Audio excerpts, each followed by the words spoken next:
Shalom, shalom, shalom, shalom à tous.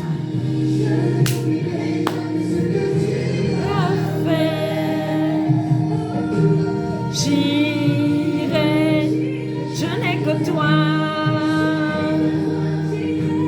J'irai, je n'ai que toi.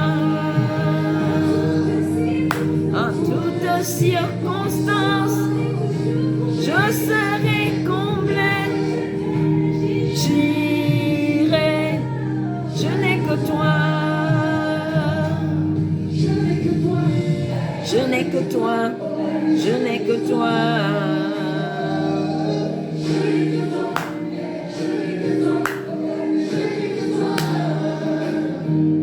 Je sais que tu m'aimes et que tu m'as choisi. Dieu nous aime. Sa fidélité est sans pareil. Je sais que tu m'aimes plus que je ne l'imagine. Je n'ai que toi.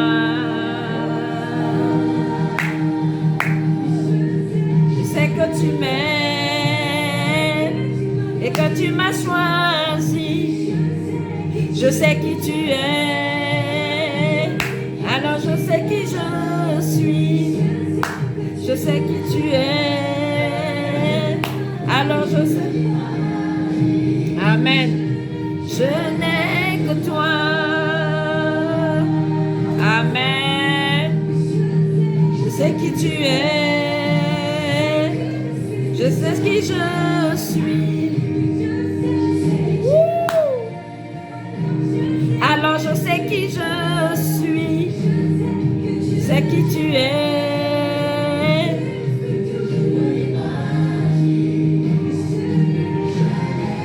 Je n'ai que toi, on n'a que Jésus. Je ne sais pas si pour toi, tu dis comme moi, je n'ai que Jésus. Alléluia. Je l'ai vu en toutes circonstances. Alléluia.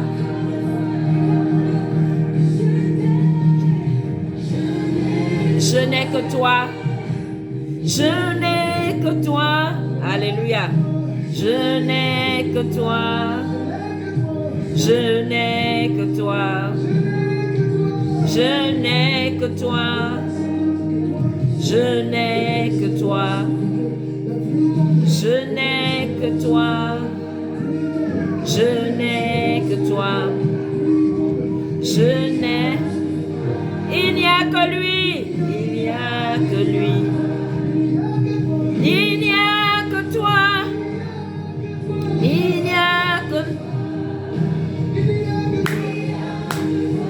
Bonjour, bonjour Nina, bonjour Myriam, shalom. Ah, shalom aux filles. Toi, j'irai, je n'ai que toi. J'irai, je n'ai que toi. En toutes circonstances, je serai comblé. Tu es Jéhovah Jireh. Waouh! Alléluia! Le pourvoyeur. Alléluia. Seigneur, nous te disons merci. Nous sommes si fiers. Nous sommes si reconnaissants. Nous sommes remplis de gratitude pour l'opportunité que tu nous fais de porter le flambeau de Christ dans les nations. D'être des ambassadeurs de ton royaume sur la terre. Le travail le plus important. Alléluia. Oh, merci Seigneur. Merci Seigneur. Merci pour ta grâce. Sois élevé, sois magnifié. Alléluia. Que dans ces temps-ci, que tu sois rendu visible à travers des instruments, Seigneur. Que tu sois rendu visible dans le monde, à travers les institutions, à travers des véhicules. Alléluia. À travers des canaux. Père, sois élevé, sois magnifié. Merci pour ta présence. Merci de ce que tu nous couvres, Seigneur, comme une mère couvre son enfant, Seigneur. Alléluia. Merci, Seigneur. Merci pour ta grâce. Merci pour ta faveur. Alléluia. Chantez avec moi.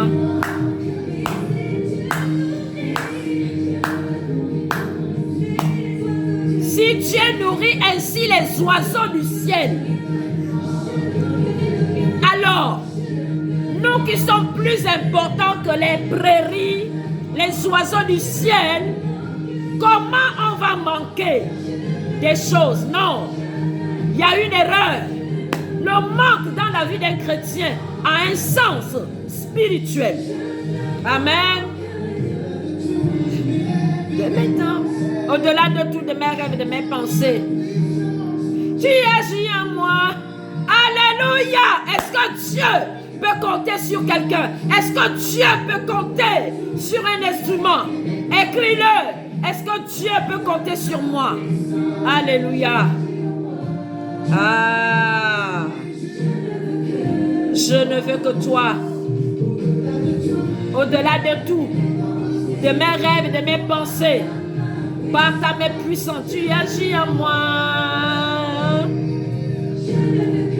Je ne veux que toi. Amen. Mes rêves et de mes pensées, par ta main puissante, tu agis en moi. Je ne manquerai de rien.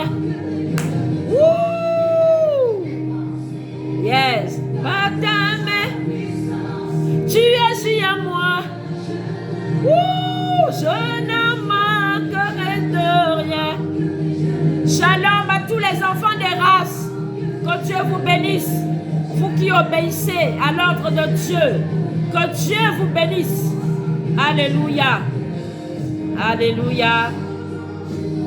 J'irai, je n'ai que toi. J'irai, je n'ai que toi. Ouais, on va diminuer, papa. Alléluia. Je sais, j'aime ce chant. Je ne sais pas si comme moi tu aimes ce chant. J'irai.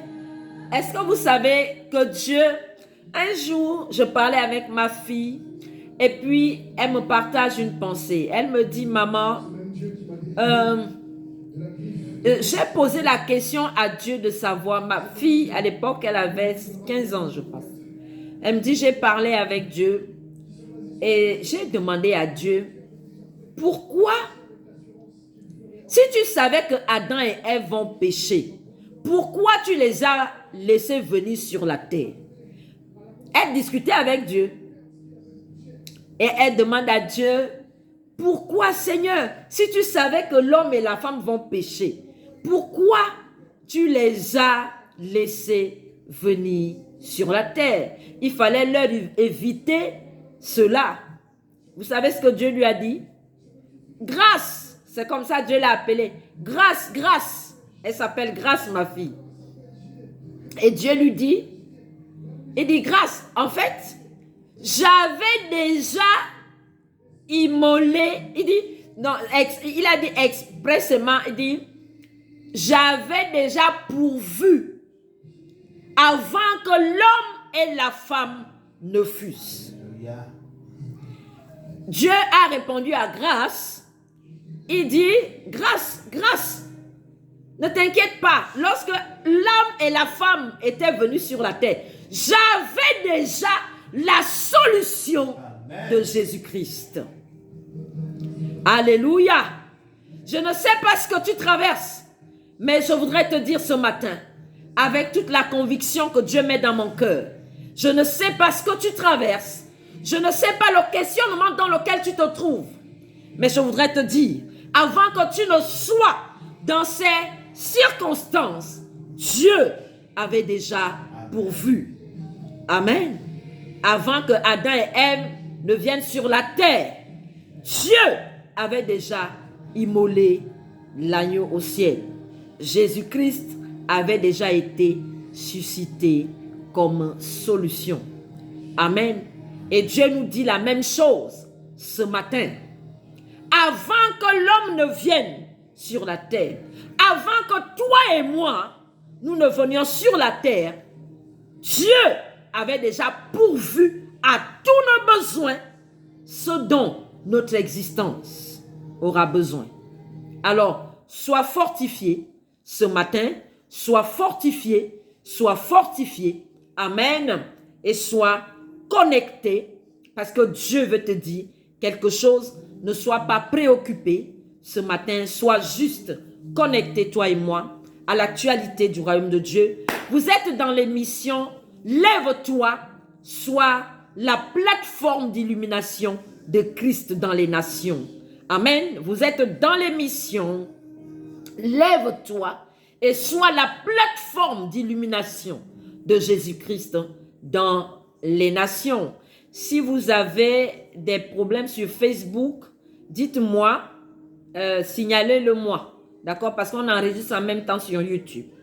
Mais ça va passer sur YouTube demain.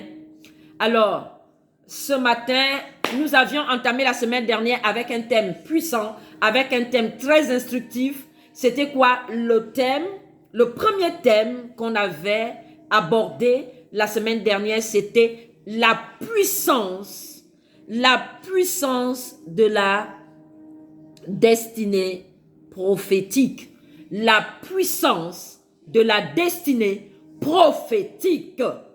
Et nous avions commencé par la définition de ce que c'est qu'une destinée prophétique. Nous avions commencé avec la définition de qu'est-ce que la destinée prophétique. Je vais juste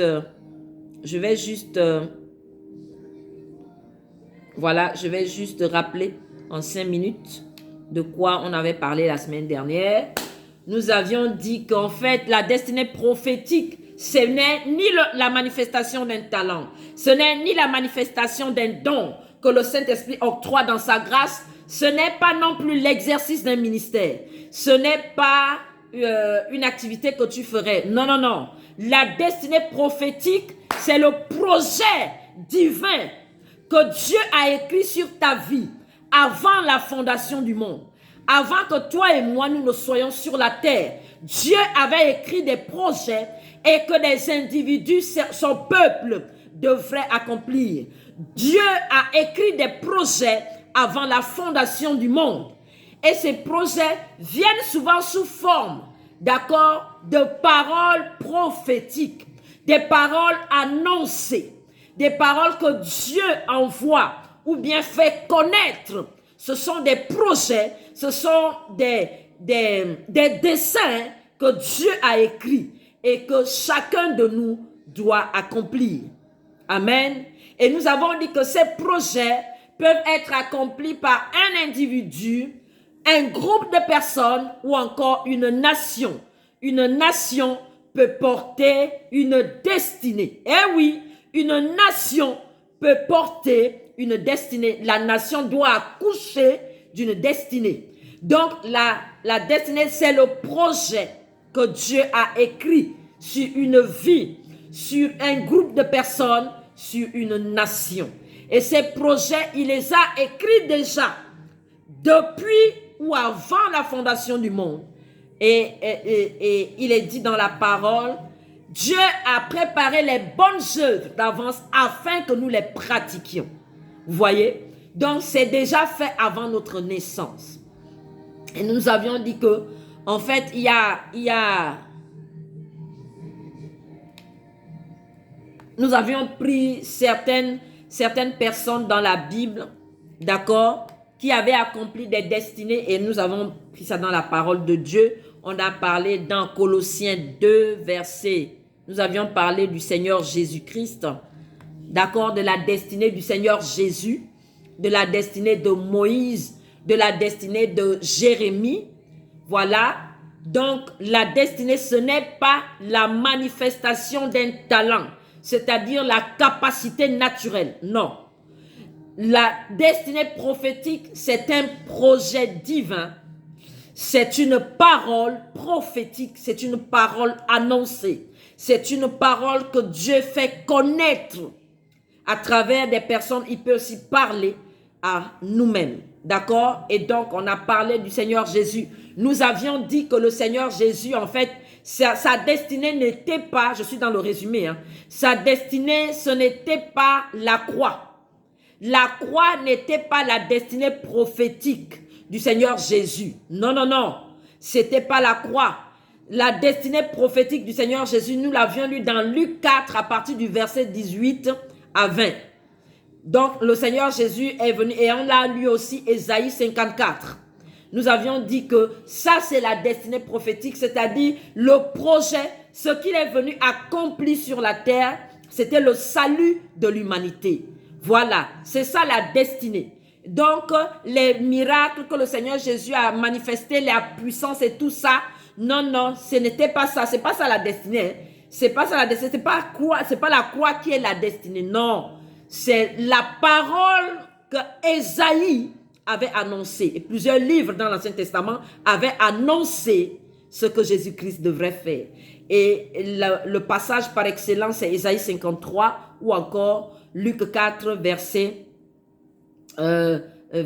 18 à 20. Nous avions parlé aussi de Moïse. On a dit que Moïse n'est pas... la destinée de Moïse, ce n'était pas de faire traverser la mer Rouge aux enfants d'Israël. Ce n'était pas les miracles qu'il faisait. C'était pas ça, hein. C'est pas ça la destinée de Moïse, hein. Non, c'était pas de faire traverser la mer Rouge aux enfants d'Israël. Ce n'était même pas de faire des 9 plaies. De faire venir les 9 plaies. C'est pas ça une destinée. C'est pas ça. On avait dit que la destinée de Moïse, c'était la parole que Dieu avait donnée à Abraham dans Genèse 15 et Genèse 17. D'accord? Dieu avait parlé au patriarche Abraham pour lui dire que il aura une progéniture qui sera en captivité en Égypte, dans un pays. À cette époque, il n'avait pas nommé le pays. À l'époque, il dit, après 400 ans, ils sortiront de ce pays et il jugera la nation qui maintiendra le peuple d'Israël en captivité. D'accord? Et donc, qui va venir accomplir, c'est-à-dire rendre réel cette parole divinement annoncée à Abraham, c'est Moïse. Amen. C'est ce qu'on appelle une destinée. C'est cette parole que Dieu avait annoncée et cette parole a été accomplie par Moïse. Maintenant, on avait aussi dit que Dieu va t'équiper. Il va te donner une sagesse, une intelligence. Il va te donner, il va t'octroyer des dons. Tu auras un talent, tu auras une capacité d'influence. Tu auras à cet effet une famille, une équipe pour t'accompagner dans ce... Tu auras une équipe, tu auras des personnes. Dieu va te donner un équipement pour accomplir cette destinée. C'est-à-dire la parole, le projet qu'il a écrit sur ta vie. Amen. Et je voulais continuer un peu ce matin avant d'entamer le prochain point. Parce que le premier point, c'est la définition de qu'est-ce que la destinée. D'accord? Et je vais un peu continuer ce matin avant d'aborder le second point de la puissance de la destinée. Et donc, le Seigneur me mettait à cœur de parler aussi de moi-même. Voilà. Vous voyez, de dire un peu mon expérience. Parce que c'est un peu, il y a beaucoup de confusion là-dessus. Pour parler du cas des ministres de Dieu. On avait aussi dit que la destinée, ce n'est pas le don que le ministre de Dieu va manifester dans le ministère. Ce n'est même pas la prédication. D'accord? Parce que beaucoup de personnes prêchent.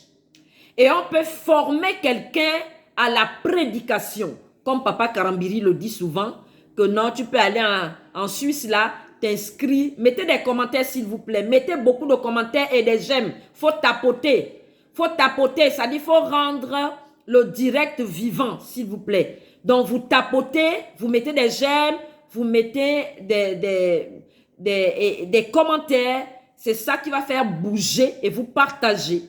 D'accord? Vous partagez, c'est ça. Ça va faire bouger le direct. Parce que je ne vois pas de mouvement sur le chat. Et donc, je disais que, par exemple, moi, quand voilà, tout le monde peut être appelé, disais-je, tout le monde peut être appelé à la prédication. Comme Papa Karambiri le dit souvent, que tu peux aller en Suisse et puis tu vas apprendre dans un institut de théologie et ensuite tu vas et tu vas revenir et tu peux commencer à prêcher. D'ailleurs, c'est ce qu'on voit. Hein, on voit beaucoup de gens qui... Ok, Facebook t'a mis hors circuit. Oh là là. Bon, c'est pas grave, ça va aller. Betsalil, ça va aller. D'accord? Ok. On va régler ça. Dieu est fidèle. Si d'autres personnes, les autres personnes qui sont là peuvent partager également. Ok, donc, je disais que... excusez-moi. Je disais que Papa Karambiri a l'habitude de dire que tu peux aller dans un institut de théologie en Suisse et apprendre à prêcher, apprendre à donner un message. C'est pas ça la destinée, en fait.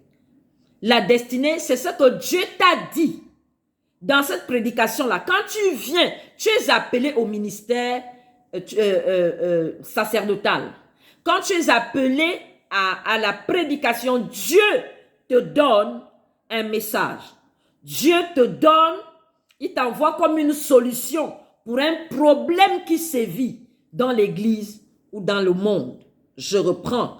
Quand Dieu appelle un ministre de Dieu, il lui donne une vision. Il lui communique un message.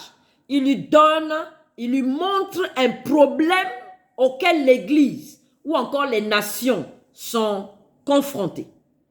D'accord? Il va lui donner une parole. Moi, par exemple, quand Dieu m'a appelé au ministère sacerdotal, il m'a parlé à travers Ézéchiel. D'accord? Quand Dieu appelle une personne au ministère, d'accord? Il lui donne une vision, il lui parle. D'accord? Premièrement, pour ce qui concerne le ministère sacerdotal. Et donc, moi, Dieu m'a parlé à travers Ézéchiel. Il m'a d'abord amené dans Ézéchiel 37. Moi, à l'époque, je n'avais pas, je n'étais pas mature, mais j'écrivais seulement. Je constatais que j'écrivais beaucoup. D'accord? J'écrivais beaucoup. Alors, Dieu m'a amené dans Ézéchiel 37, versets 1 à 11. Vous connaissez la vallée des ossements desséchés. Et donc, moi, je ne comprenais pas. Je lisais, à l'époque, je lisais, je voyais, je comprenais selon ma capacité spirituelle de l'époque. Mais j'écrivais. Je voyais que quand le Seigneur me montrait, d'accord, la vision d'Ézéchiel, il me parlait à l'intérieur de moi, il me disait que c'est l'état de l'église. Il ouvrait mon entendement pour que je comprenne que c'est l'état de l'église. Il est en train de me parler, il est en train de me dire qu'en fait, la vision d'Ézéchiel là, ça correspond à ce que l'église vivrait des centaines d'années plus tard. C'est comme ça que Dieu m'avait appelé au ministère. Donc, il m'a montré, il m'a donné des passages et donc, il me faisait projeter les choses. Il me faisait projeter des choses. Et donc, il m'a parlé à travers ce passage. Il m'a parlé dans tout Ézéchiel. Donc, je regardais, je lisais, je méditais Ézéchiel. Ensuite, il m'a amené dans le Nouveau Testament. Il m'a parlé à travers le passage où il est entré dans la synagogue et il a commencé à frapper les gens.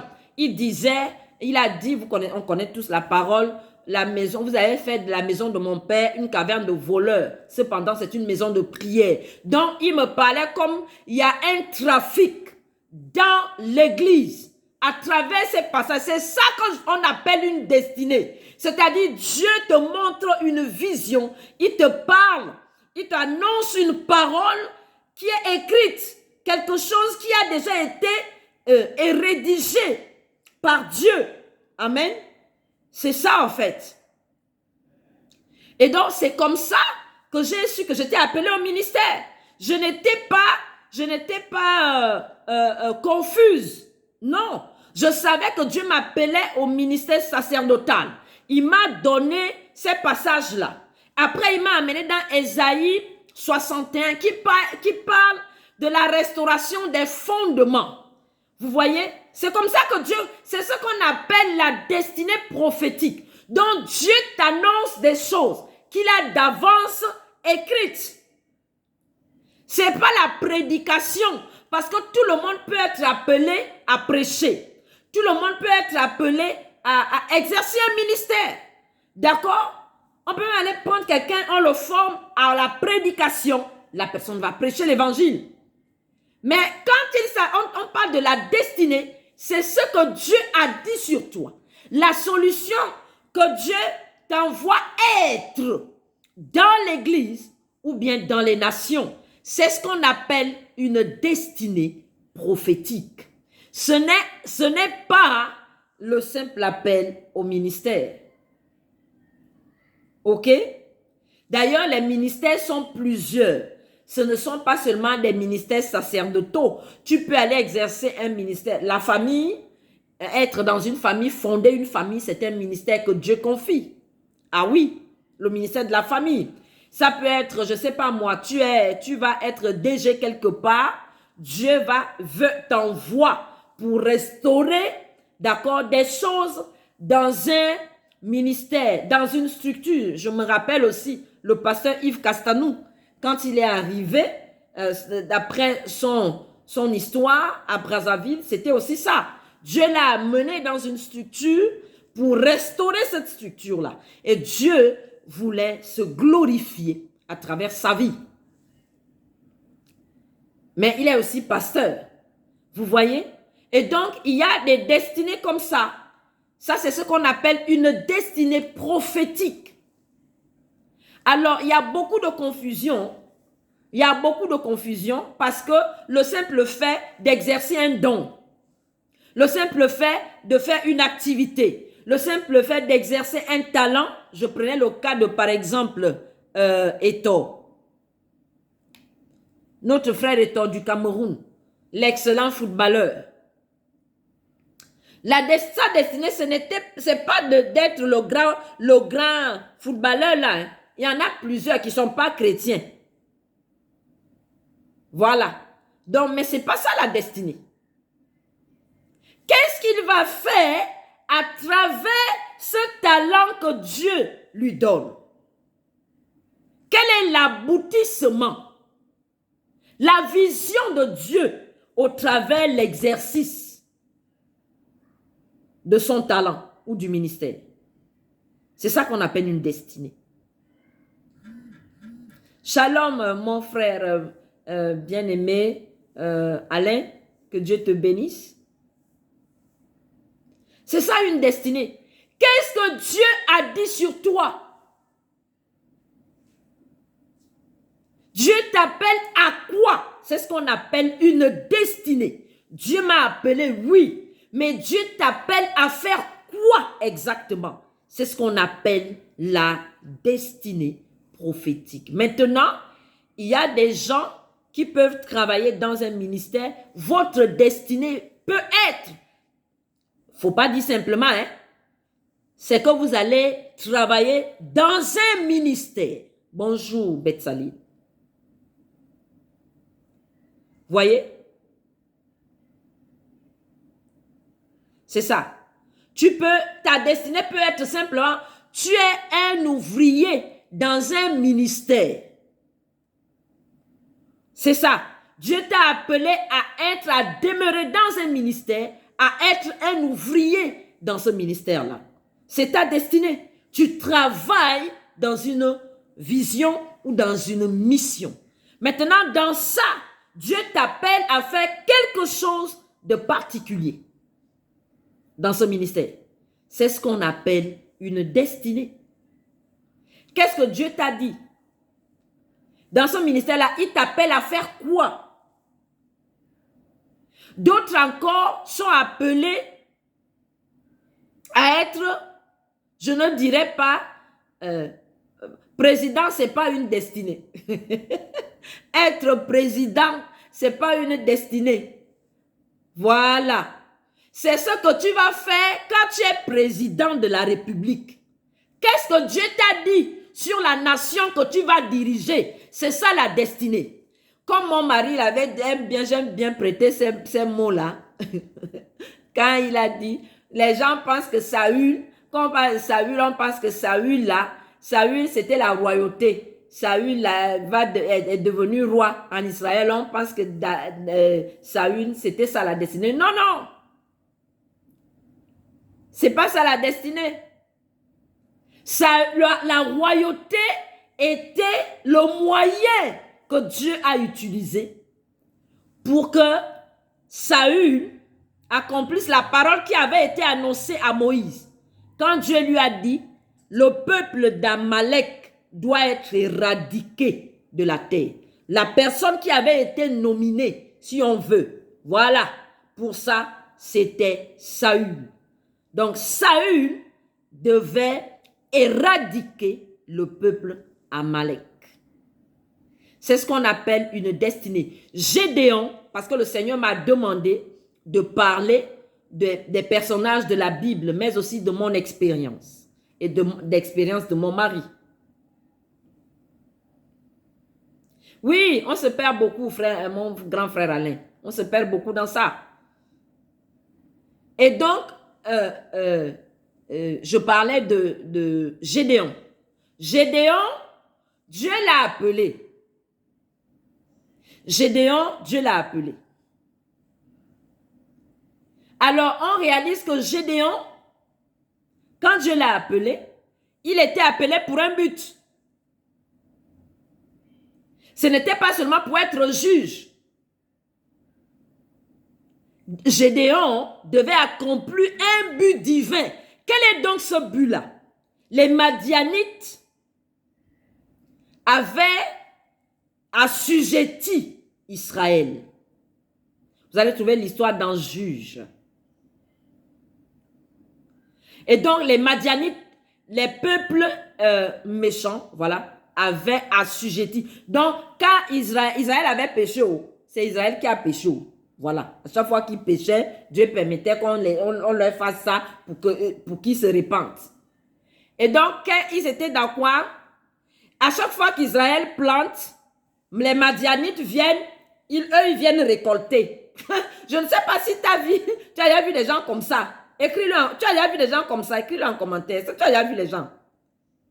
Quand ils plantent, les Madianites viennent, ils prennent les récoltes. Quand Israël plante, les Madianites viennent prendre les récoltes. C'est ainsi. Et quand les Madianites viennent, les Israélites se cachent dans les roches. Comment? Oui, chérie. C'est ça? Ils se cachent. Les Madianites se cachent. Non, donc, les Israélites se cachent. Hein? Les Israélites plutôt. Quand les Madianites viennent là, et puis se cachent. Voilà, Jonas. Très bien, mon grand frère Alain. Merci à vous tous qui êtes connectés et qui faites bouger le direct. Merci à nos enfants de la mission Eras. Que Dieu vous bénisse. Shalom, bisous, bisous à vous. Et donc, les Israélites étaient persécutés par ce peuple des Madianites-là. Et donc, Dieu va se révéler à quelqu'un qu'on appelle Gédéon. Et Dieu va se révéler à lui, dit quand le temps était venu, Dieu a parlé à Gédéon. Dieu a parlé à Gédéon. Il a dit à Gédéon, premièrement, tu es un vaillant héros. Gédéon ne savait pas. Il avait des aptitudes, d'un héros. Il avait des capacités naturelles, il avait des talents. Il avait une force que Dieu lui avait conférée, lui-même ne savait pas. Et Dieu se révèle à lui et puis il lui dit, j'ai une mission pour toi. Tu vas délivrer Israël des mains des Madianites. Vous comprenez ce qu'on appelle une destinée? Tu vas délivrer Israël des mains des Madianites. Voici la destinée de Gédéon. Et Gédéon, il va lui dire, mais avant ça, vous connaissez tous, il lui a dit d'aller tuer l'idole et tout ça là. Après, la Bible dit, quand Gédéon a lancé l'appel en Israël, il y a eu une armée qui s'est levée. Vous voyez l'appel de Gédéon? C'était d'aller délivrer Israël des mains des Madianites. Donc, c'est ça la destinée. Ce n'est pas la force qu'il exerçait. Ce n'est pas la capacité. Pareil pour Samson. Samson, c'était pareil. Donc, les juges là, ce n'était pas le simple fait d'être juge en Israël. Ils avaient une mission à accomplir. C'est ça la destinée. Quelle est la mission pour laquelle tu existes? C'est ce qu'on appelle la destinée. Je vous ai pris mon cas. Un jour, le Saint-Esprit se révèle à moi. À 1h du matin, j'entends, prends le cahier et un bic, écris. J'étais dans la souffrance, j'ai posé la question à Dieu de savoir pourquoi je souffre tant. Quand j'ai posé cette question, le Saint-Esprit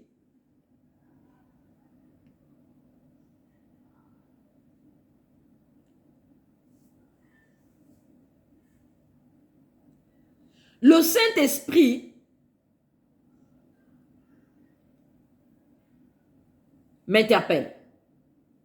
Il dit, prends le bic, prends le cahier, je vais te parler. Je n'étais pas encore mature spirituellement. Je me suis assise. Il me dit, ne sois pas ébranlée, ma fille. Ne sois pas inquiète. Je viens à ton secours. Je te secours par ma main puissante. Vous voyez comment Dieu parle de ce qu'on appelle la destinée? Je te soutiens par ma droite puissante.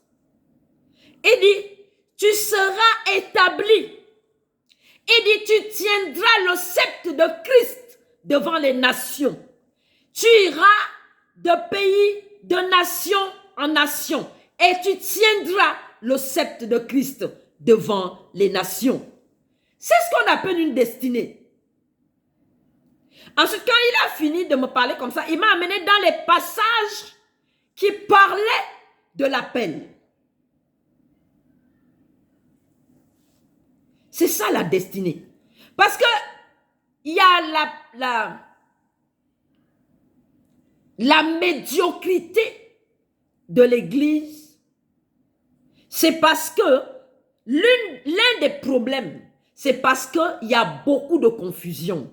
Les gens sont placés à des endroits où ils ne doivent pas.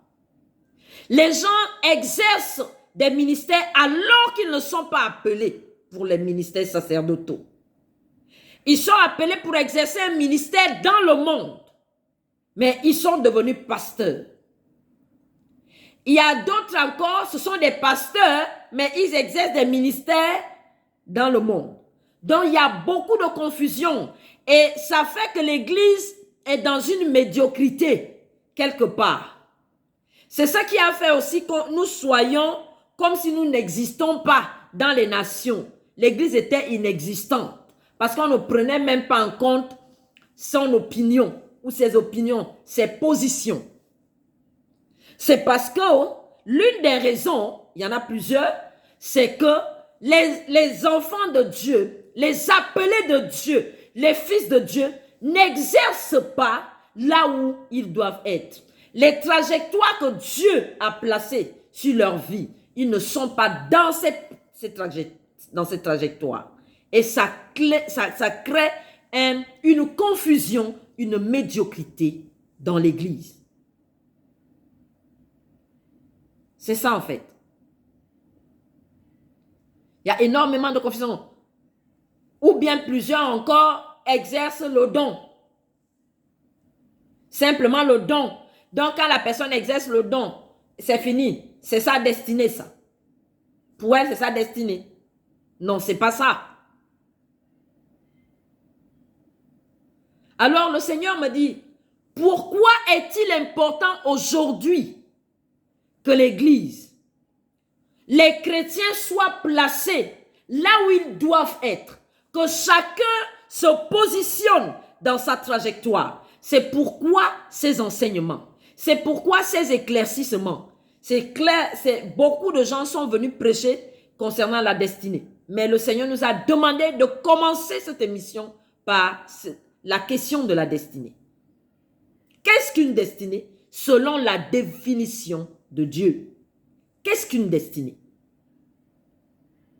Après, on va étudier comment le parcours pour arriver à l'accomplissement d'une destinée. Il y a un parcours. Il y a des gens qui font des courts-circuits. C'est ça, non? C'est comme ça qu'on appelle ça scientifiquement. Des raccourcis, voilà, c'est le mot que je cherchais. Il y a des gens qui prennent aussi des raccourcis dans cette affaire-là. Et ça crée des hécatombes. Ouais. Donc, de quoi il est question? On va parler du parcours pour arriver à l'accomplissement d'une destinée. Ensuite, on va dire maintenant comment entrer dans l'accomplissement d'une destinée. Mais au préalable, il faut connaître qu'est-ce que c'est.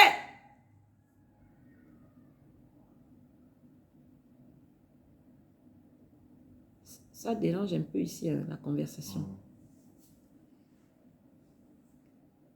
Voilà, très important pour être bien positionné. Et vous savez quoi? Lorsque Dieu donne une destinée, il te confie un projet. Oh là là. Hein?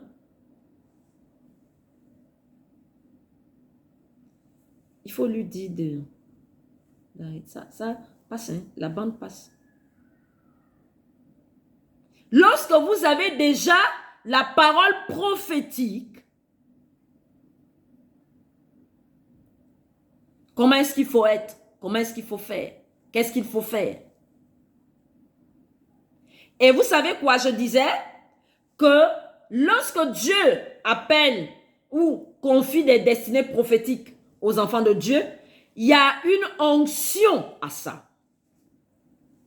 C'est 43 minutes. Il y a une onction qu'il te donne.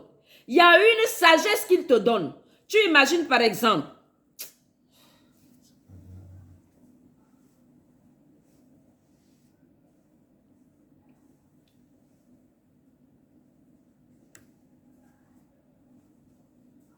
excusez-moi, hein, c'est un petit dysfonctionnement. Ça passe bien, Alain?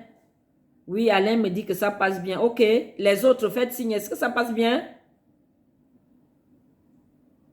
D'accord, ok. Et donc, quand Dieu te donne une vision, il t'appelle à réaliser une volonté divine, une destinée, il te donne une onction pour ça. D'accord, un retard sur les retours. Ok. D'accord, je crois que ça va s'arranger. Il faut juste être un peu patient. Voilà, ça doit être l'Internet. Je crois que ça bug un peu.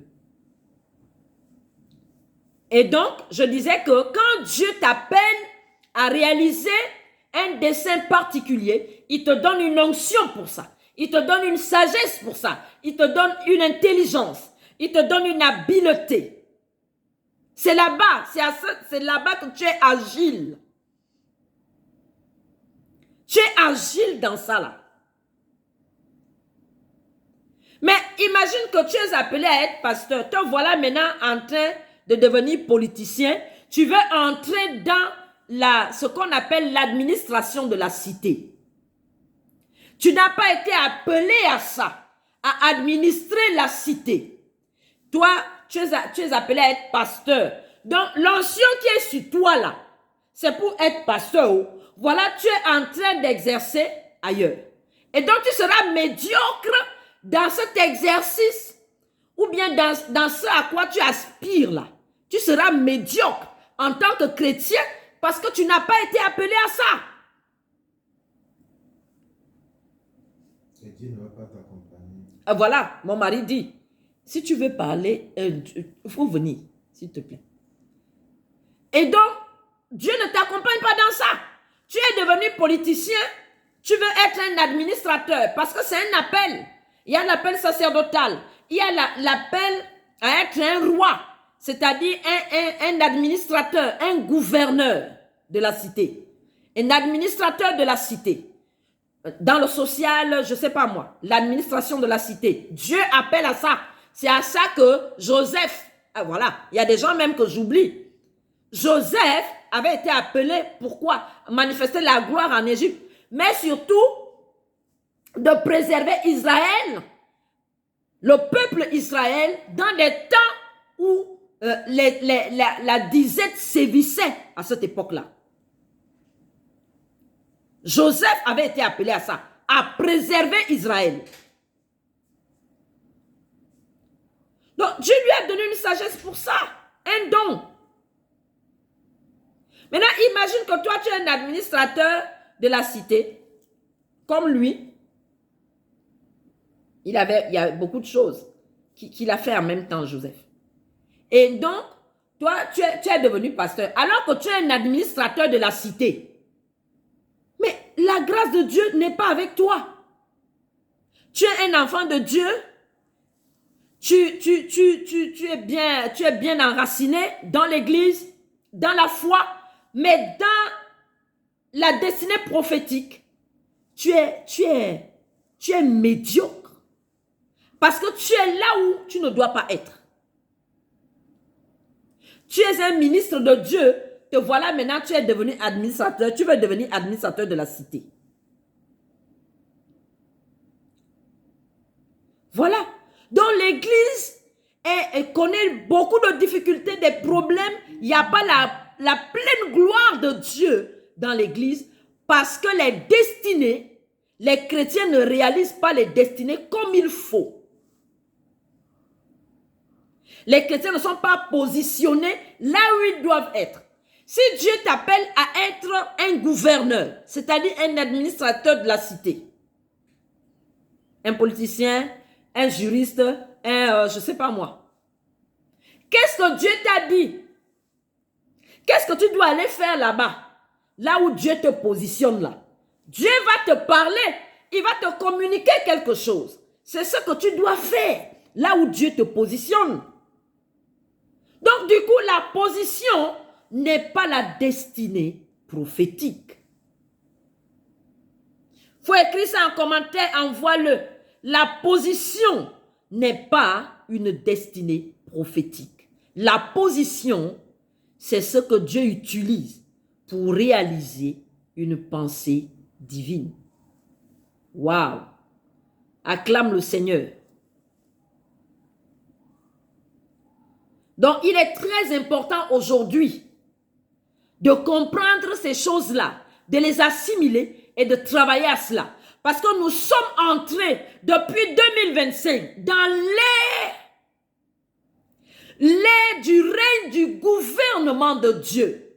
Et pour pouvoir gouverner, alléluia, pour pouvoir gouverner dans ce temps de l'église ou dans cette terre de l'église, il faut être positionné là où Dieu veut que tu sois. Amen. Je dis, nous sommes dans une ère de gloire.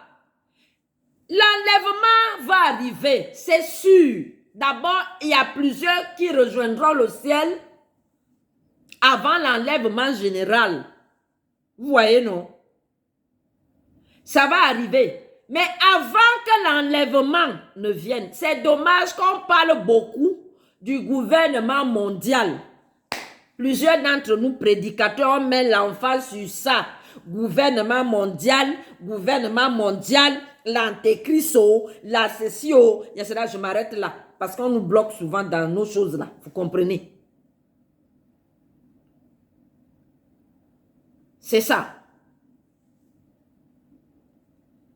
S'il vous plaît, ne réagissez plus au niveau de ERA, s'il vous plaît. Ne commentez plus au niveau de WhatsApp, ceux qui nous... parce que je suis en ligne.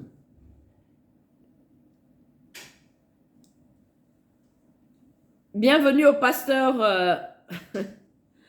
au pasteur Angelo. Que Dieu vous bénisse, pasteur. Je l'apprécie beaucoup aussi. Donc, c'est ça. Nous sommes dans cette ère de l'église où Dieu veut se personnifier. Où Dieu veut amener sa gloire dans les sommets des États.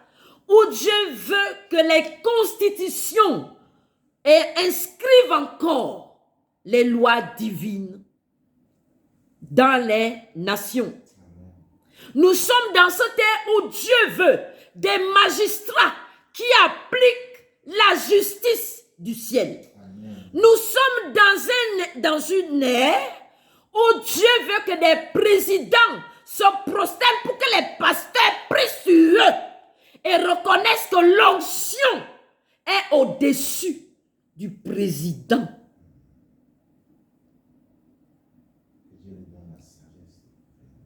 Amen. Que Dieu donne la sagesse pour gouverner.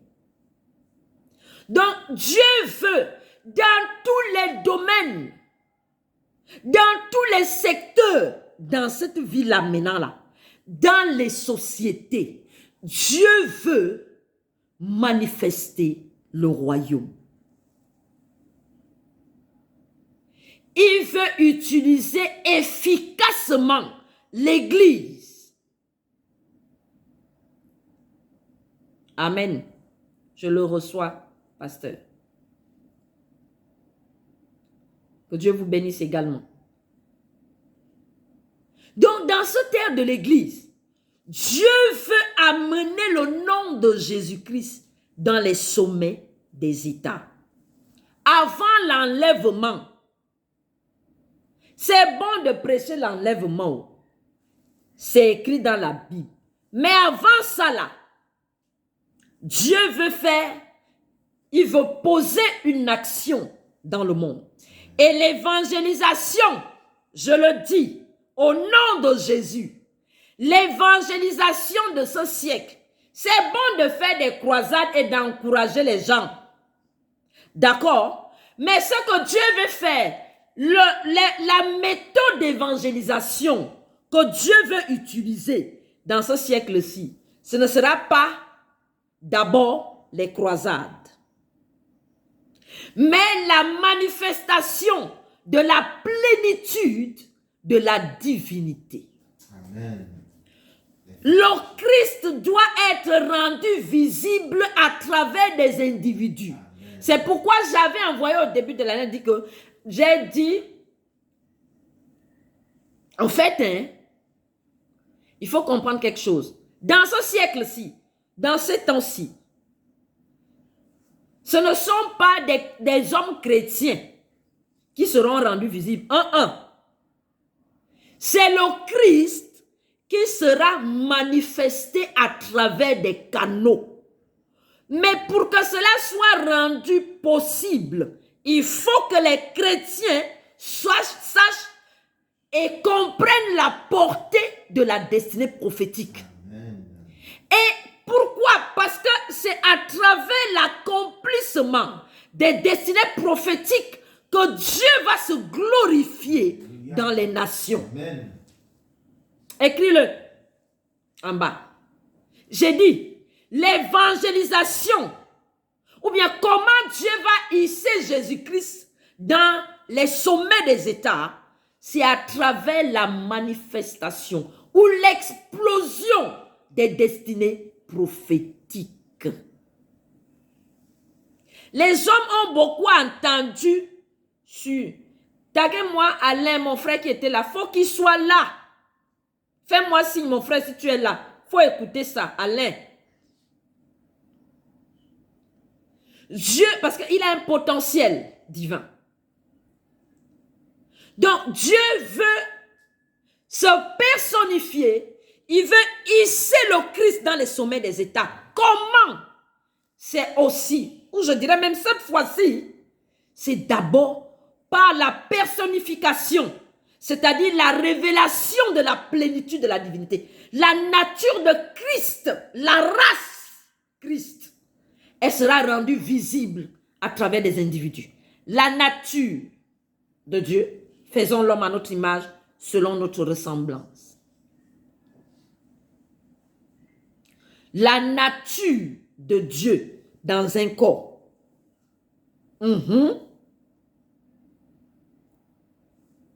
La personnification de Jésus-Christ.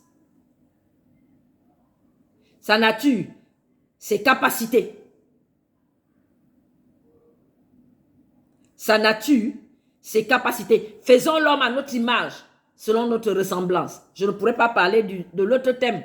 Je vous invite à être là, dans l'autre direct là. Parce qu'on va parler, je ne vais pas le dire là, aujourd'hui, on va parler, le sous-thème de la prochaine fois là. Ah là là, je t'exige même d'être là. On va parler de la destinée prophétique de la nouvelle création. Ah non, je te demande d'être là. Non, je t'exige d'être là. Lundi prochain. La destinée prophétique de la nouvelle création. Je t'assure, tu n'as pas encore écouté ça quelque part. J'ai parlé avec mon mari.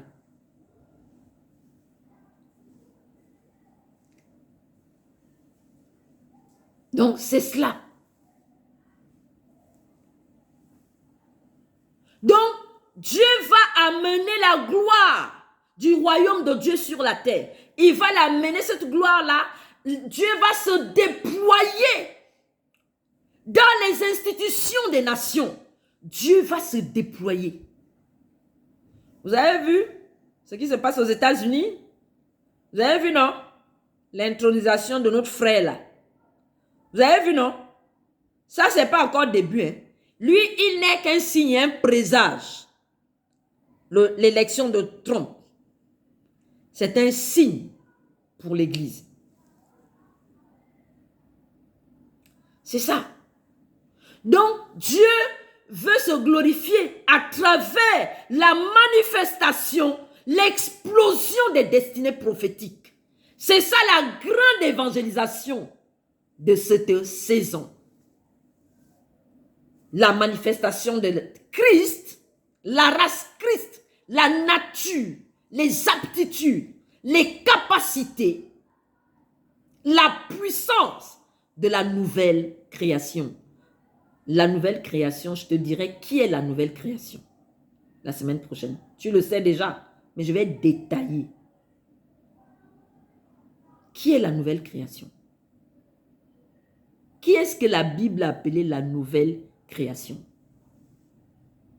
Donc Dieu veut se déployer à travers ces manifestations-là, l'explosion des destinées. Mais pour que ça soit efficacement fait, il faut que chaque chrétien, chaque leader, chacun se positionne dans là où Dieu l'appelle, exerce la destinée qu'il doit exercer. Ce à quoi Dieu t'a appelé. C'est ça.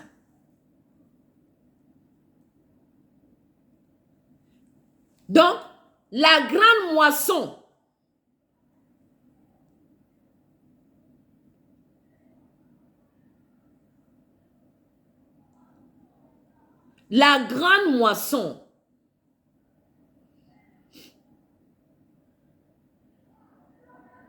se fera aussi par ce moyen-là. Dieu va utiliser les talents, les destinées prophétiques, ce potentiel divin-là pour amener les âmes à lui. Amen. Donc, c'est ce que le Seigneur voulait qu'on partage aujourd'hui. Quand on parle de long en large de la définition de la destinée, il voulait qu'on parle aussi de plusieurs personnages. Voilà, Betsalil. Donc, Dieu peut... Ah, papa est parti. Betsalil. Il y a des appels qui vont se manifester comme celui de Betsalil. Betsalil, c'est qui? Lorsque Dieu va parler à Moïse,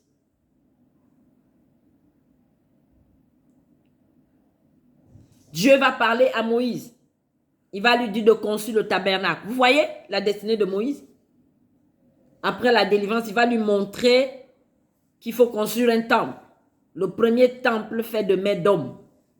Le tabernacle. Je parle du tabernacle, je parle du temple divin. Et donc, quand il va commencer, quand Moïse, Dieu va l'appeler, c'est dans Exode 32, Dieu va l'appeler à construire, oui Daniel, à construire le tabernacle. Il va lui demander de prendre les offrandes dans le peuple. C'est pas tout. Et puis, il va lui dire, il va lui donner une instruction. C'est pas Moïse qui va faire ça. Dieu va lui donner une équipe pour monter le tabernacle selon le modèle qu'il avait vu sur la montagne. À qui est, quel grand appel Moïse? Construit aussi le tabernacle. Voici la destinée, la grande destinée de Moïse.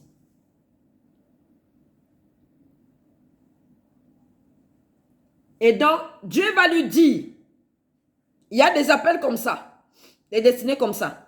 Dieu va lui dire, j'ai moi un homme. J'ai oublié de la tribu, il lui a donné la tribu. Il s'est dit Betsalil. Il dit, je l'ai moi. Vous voyez un peu, non? Papa va m'aider à trouver ce passage-là rapidement. Je l'ai moi pour ce qui concerne l'ouvrage, c'est-à-dire les œuvres d'art. Ah! Les œuvres d'art. Exode 35. Si tu peux m'aider. Exode 35. Exode 35. Voilà, il me donne ça. Exode 35. On va y aller vite. Parce qu'il y a des appels comme ça aussi. Les gens qui sont appelés à manifester de l'art. L'art là. Comment on les appelle? Les artisans. Voilà. Dieu va appeler un artisan. Vous comprenez de quoi il est question?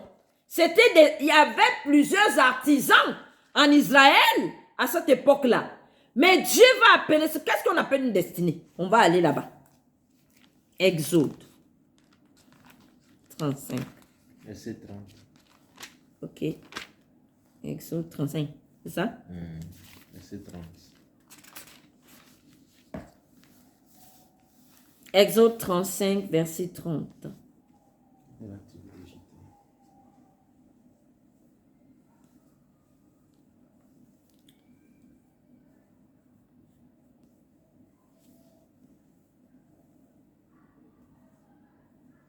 Je vais commencer par verset 29. Exode 35 à partir du verset 29. Tous les enfants d'Israël, hommes et femmes, dont le cœur était disposé à contribuer pour l'œuvre que l'Éternel avait ordonnée par Moïse, apportaient des offrandes volontaires à l'Éternel. Verset 30, Moïse dit aux enfants d'Israël, j'aime bien là où Dieu lui ordonne à Moïse. Il y a un passage, un verset là. Moïse dit aux enfants d'Israël, sachez que l'Éternel a choisi Betsalil, fils d'Uri, fils de Our, de la tribu de Juda. Il a rempli de l'Esprit de Dieu, de sagesse, d'intelligence et de savoir pour toutes sortes d'ouvrages. Il a rendu capable de faire des inventions, de travailler l'or, l'argent et les reins, de graver les pierres à enchâsser, de travailler le bois, d'exécuter toutes sortes d'ouvrages d'art. Il lui a accordé aussi le don d'enseigner. De même qu'à Oliab, fils d'Isamac de la tribu de Dan. Il les a remplis d'intelligence pour exécuter tous les ouvrages de sculpture et d'art, pour broder et tisser les étoffes teintes en bleu, en pourpre, en cramoisi et le fin lin, pour faire toute espèce de travaux d'invention. Donc, Betsalil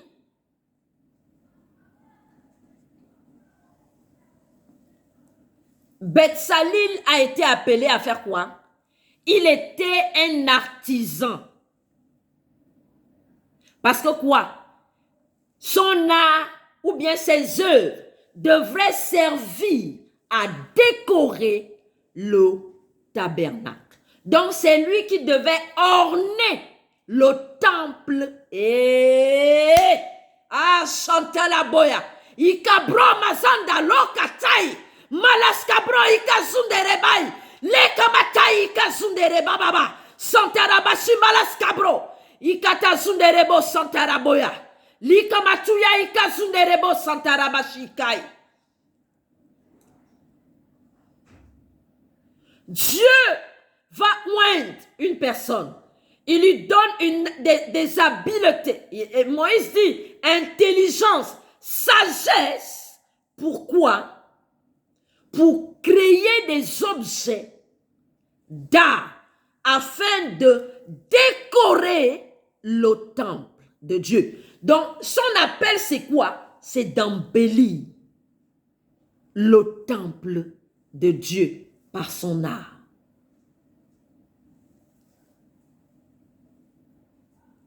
Toutes sortes d'inventions. Mais vous allez voir que c'est à quel moment? C'est au moment où le temple va être bâti. Donc, Betsalil a été appelé à contribuer pour la manifestation du premier temple de Dieu érigé par les hommes. Vous voyez ça? Donc, vous avez une aptitude, une capacité, mais ce n'est pas encore ça, votre destinée. Dieu a une vision à travers l'art que vous avez, le don que vous avez, le potentiel qui est en vous doit servir à quelque chose. C'est ce quelque chose-là qu'on appelle la destinée.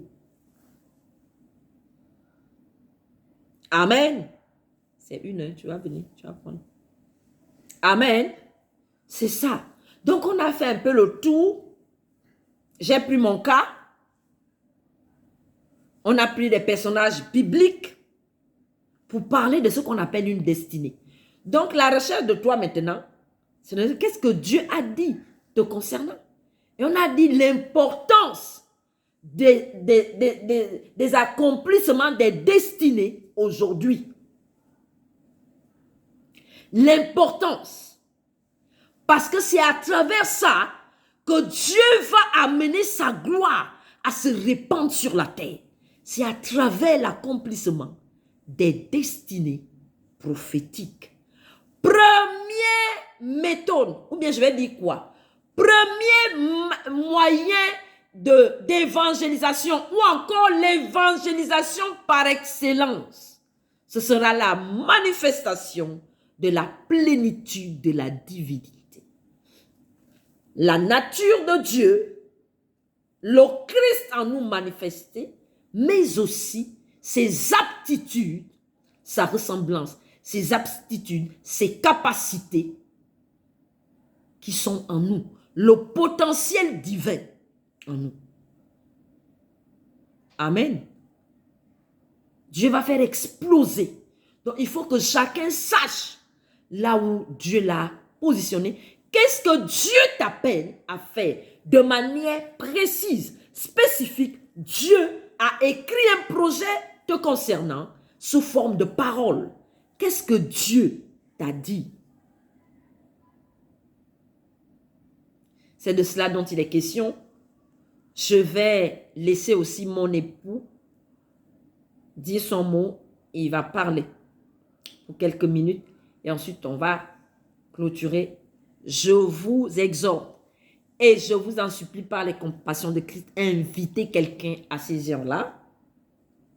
On va parler, le second sous-thème qui est en train d'arriver là, la destinée prophétique de la nouvelle création. Moi-même, quand Dieu m'a parlé de ça, je me suis assise par terre en fait. C'est la première fois que j'entends une telle révélation sur la destinée prophétique de la nouvelle création. Amen. Que Dieu vous bénisse. On se retrouve dans un instant. À tout à l'heure.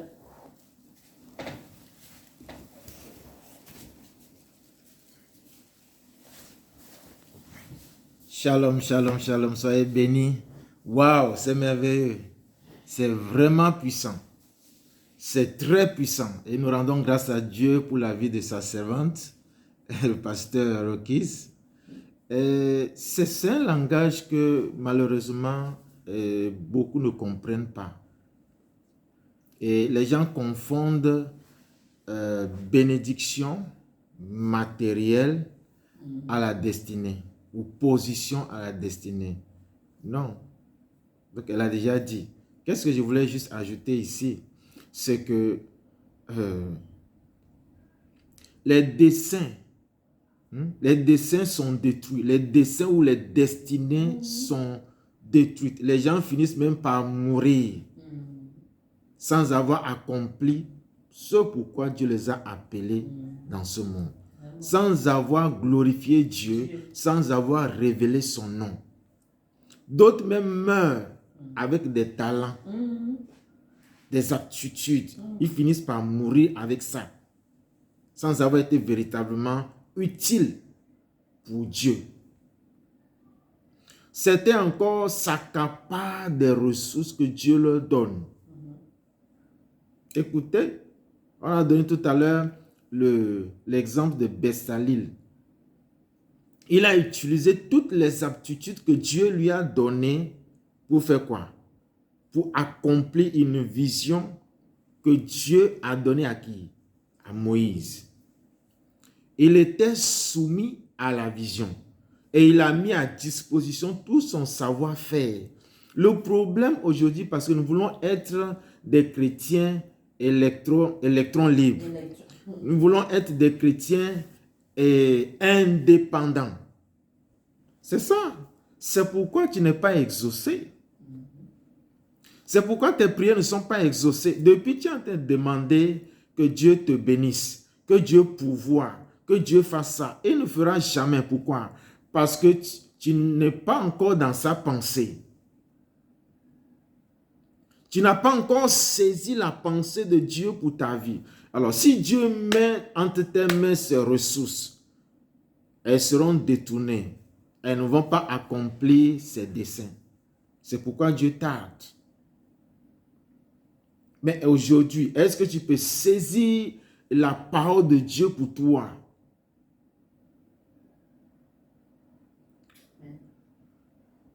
Est-ce que tu peux comprendre l'orientation que Dieu donne à ta vie? Pour certains, Dieu est en train de te répondre là.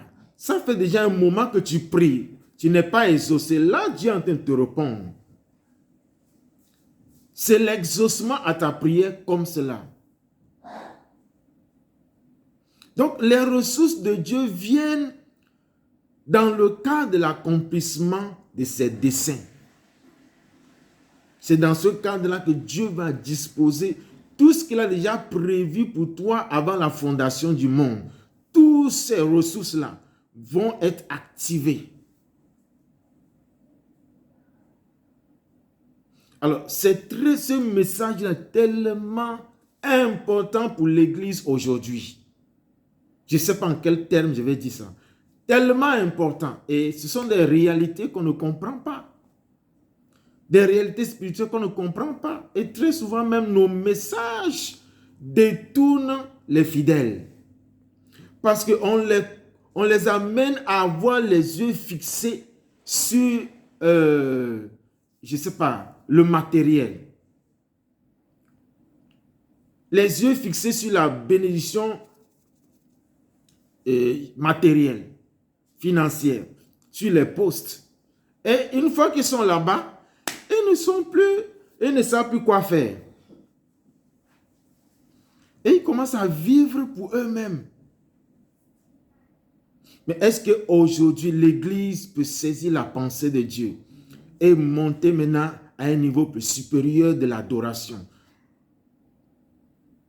La manifestation des fils de Dieu. On dit la création attend quoi? La manifestation des fils de Dieu.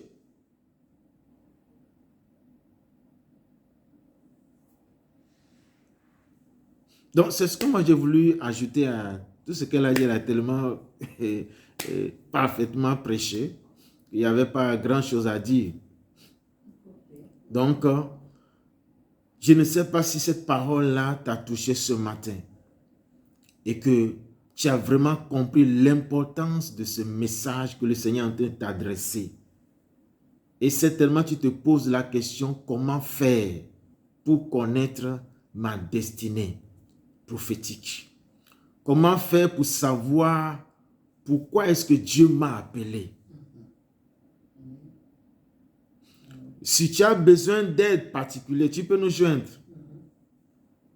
Tu peux nous contacter en inbox. On pourra t'accompagner dans ce domaine-là. Parce qu'il y a des gens que Dieu appelle et qui donnent une certaine capacité.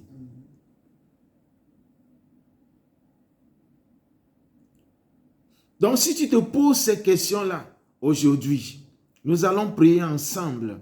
Dieu va te visiter. Il y a certaines requêtes qui ne tardent pas à être exaucées. Il y a des prières que Dieu exauce en même temps. Lorsque nous sommes dans sa volonté, ça ne traîne pas. Dieu nous parle en même temps. Alors, sois béni Nina, sois béni Myriam, soyez bénis tous ceux qui sont en direct en ce moment-là, que le Seigneur vous bénisse. Alors, nous allons prier ensemble. Nous allons prier ensemble. Peut-être toi, l'ennemi t'a aveuglé. Il t'a aveuglé, il t'a rendu insensible à la destinée de Dieu pour ta vie. Tu ne comprends rien de la destinée de Dieu. Tu es aveuglé, tu n'arrives même pas à percevoir cette réalité-là. Ce matin, que la lumière de l'Éternel luise dans ton cœur au nom puissant de Jésus. Que la lumière de l'Éternel t'éveille maintenant et que tu prennes conscience de la destinée prophétique qui est sur ta vie. Chaque personne a une destinée. Dans Psaume 139, verset 15 à 16, il dit « Avant que je ne sois conçu dans le ventre de ma mère, l'Éternel me connaissait déjà. » Je veux bien qu'on lise ce verset-là. Rapidement, Psaume 139. Psaume 139. Psaume 139, verset 15. Bon, verset 14 dit, « Je te loue de ce que je suis une créature si merveilleuse. » Est-ce que tu sais que tu es une créature si merveilleuse? Peut-être tu te dis que non, moi je n'ai pas de talent, moi je n'ai pas de ressources, je viens d'une famille pauvre, je n'ai rien. Non! Dieu t'a créé avec des potentiels. Dieu t'a créé parfaite. Amen. Ou parfait. Tu es une créature si merveilleuse. C'est ce que David est en train de dire ici. Il dit, tes œuvres sont admirables et mon âme le reconnaît bien. Mon corps n'était point caché devant toi. Lorsque j'ai été fait dans un lieu secret, tissé dans les profondeurs de la terre. Quand je n'étais qu'une masse informe, tes yeux me voyaient. Et sur ton livre étaient tous inscrits tous les jours qui m'étaient destinés, avant qu'aucun d'eux n'existât. Est-ce que vous écoutez? On dit, tous les jours qui me sont destinés ici-bas ont été déjà écrits avant que je ne sois conçu dans le ventre de ma mère. Donc, Dieu a déjà écrit une pensée te concernant. Une destinée a été arrêtée sur ta vie. Amen. Et Dieu a hâte de te le révéler. Amen. Alors, reçois cette révélation maintenant au nom de Jésus. Amen. Reçois cette connaissance au nom de Jésus-Christ. Que le Seigneur ouvre tes yeux maintenant. Que le Seigneur ouvre ton entendement maintenant. Qu'il parle à ta conscience. Et que tu saisisses la pensée de Dieu pour ta vie au nom puissant de Jésus. Que tout voile soit déchiré. Que toute ignorance soit ôtée maintenant. Que la connaissance vienne. Que la lumière de Dieu jaillisse dans ta conscience, dans ta pensée, au nom de Jésus-Christ. Amen. Alléluia. Alléluia. Amen. Certains, ils ont la révélation. Dieu leur a parlé d'une certaine manière. Mais ils hésitent encore. Ils ont peur. Ils ont peur de s'engager. Parce qu'ils se disent qu'ils n'ont rien. C'est ça. La ressource vient lorsqu'on commence à marcher.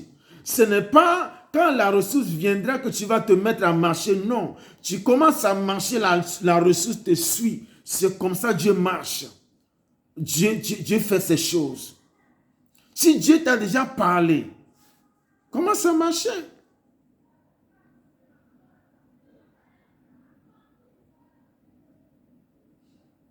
Alléluia.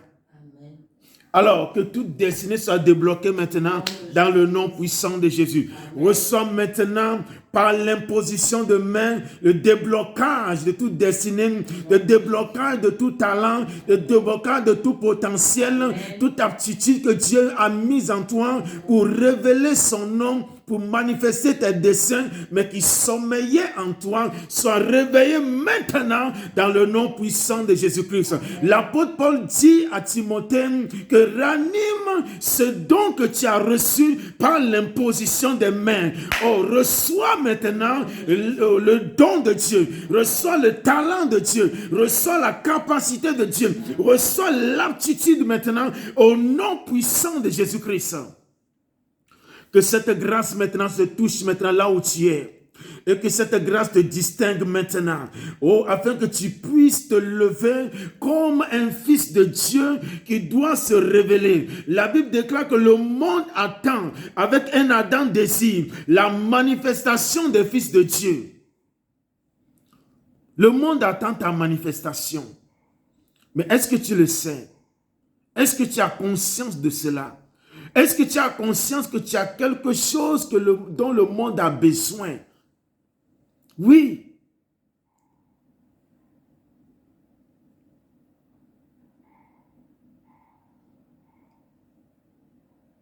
Au nom puissant de Jésus-Christ. Amen. Au nom puissant de Jésus-Christ. Amen. Merci Seigneur pour tes grâces. Amen. Merci pour tout ce que tu fais maintenant. Amen. Sois loué, sois béni, sois célébré. Au nom de Jésus-Christ, nous avons prié. Amen. Amen. Shalom, shalom. Que le Seigneur vous bénisse. Amen. Voilà. Merci à tous. Merci d'avoir été avec nous durant cette heure-ci. Vous savez, les gens sont souvent occupés et tout, mais vous êtes là, connectés. Ceux qui sont là et ceux qui le seront plus tard. Que Dieu vous bénisse et que ce qui est dit ici soit votre partage dans le nom de Jésus. Que le Saint-Esprit prenne ces paroles, vous les communique et vous les fasse vivre. Qu'il vous les fasse vivre au nom de Jésus-Christ. Et donc, lundi prochain, soyez là. Ah là là, le sous-thème de la semaine prochaine, la destinée prophétique de la nouvelle création. Ah là là, on va parler de qui est la nouvelle création et quelle est la mission de la nouvelle création. Soyez là, invitez des gens. Partagez même après le direct. Partagez. Partagez même avant le lundi. Partagez du mieux que vous pouvez. Incitez les gens à venir. Que la grâce de Dieu demeure avec chacun de nous. Amen. Soyez bénis, soyez bénis, soyez bénis.